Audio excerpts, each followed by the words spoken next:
I think that is a really good reason for cryptocurrencies and, deflationary cryptocurrencies like XRP that have a finite supply that can't be inflated specifically, meet that requirement.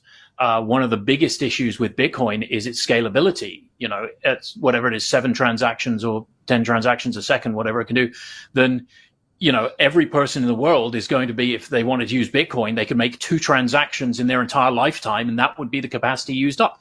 So the only way in which Bitcoin can actually kind of scale to be usable is to have additional things like layer 2 networks or custodial networks or whatever that, unfortunately, in making it more useful, remove a lot of the very key, interesting concepts that Bitcoin is known for, right? And that Bitcoin uses.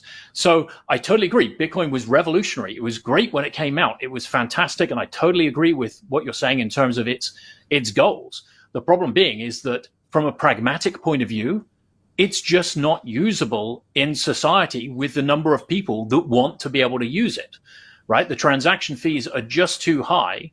And they're going to get higher as the mining subsidies disappear. Then the fees are going to get higher and higher, and it's going to be your banks, your rich people, whatever, they're going to use it, because the everyday person is just simply not going to be able to afford to transact on Bitcoin. So they're going to have to use layer 2s that just, most of those remove the interesting aspects that make Bitcoin unique. And so you might as well use something instead that is far more pragmatic with this approach. And like I said, the XRP ledger was created by Bitcoin developers who understood this, right? That is why they created the XRP ledger, because they understood this. And one of the first use cases of Bitcoin, of the XRP ledger, was to tokenize Bitcoin, right? That's why it was the first blockchain to have a DEX, the first blockchain to support tokenization, because one of its early use cases was to tokenize Bitcoin and, transact Bitcoin in a far more efficient manner.